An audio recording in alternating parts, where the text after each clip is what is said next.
Siksikang sitwasyon sa mga tiyangge at pamilihan nararanasan dahil sa dagsa ng last-minute shoppers. Nakatutok live si Jasmine Gabriel Galvan. Jasmine?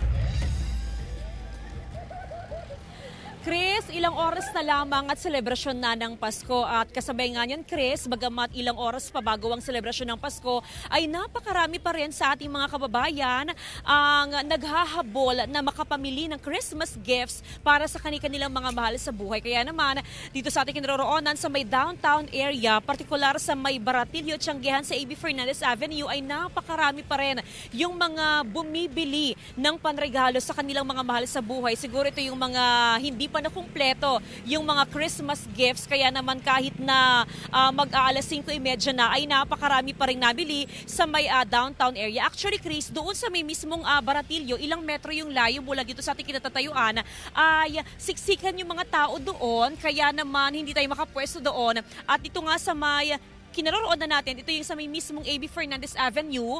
Ito yung hilera ng mga stalls na nagbebenta naman ng mga murang laruan, mga murang damit at mga murang bag na talaga nga namang gustong-gusto ng ating mga kababayan dahil syempre pasok na pasok nga sa kanilang budget. At alam mo, Chris, nakakatuwa dahil ilang oras bago nga yung selebrasyon ng Pasko ay mas lalo pang bumaba yung presyo, discounted kumbaga, yung presyo ng mga Christmas items, kaya naman kung meron kang 1,000 pesos, talaga napakarami ka nang mampapamili para sa iyong mga minamahal sa buhay. At Chris, bukod nga doon sa mga pang Christmas gifts, ay napakarami rin sa ating mga kababayan ang humahabol naman na makapamili ng kanilang panghanda mamayang hating gabi o di kaya ay doon sa Noche Buena. Doon sa mga pagkain, napakarami nagbebenta ng mga cakes, ng mga desserts, at yun nga yung pinupuntahan naman ng ating mga kababayan. Ganon din, Chris, sa presyo naman ng gulay, dahil syempre ang gulay ay hindi rin mawawala sa handaan ng ating mga kapuso,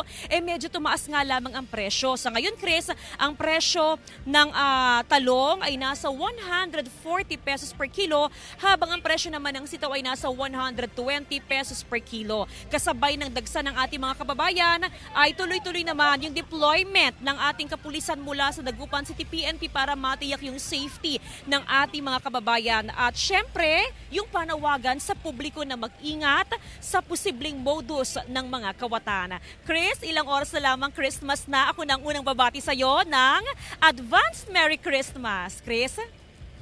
Maraming salamat. Advance Merry Christmas, Ninang Jasmine Gabriel Galvan.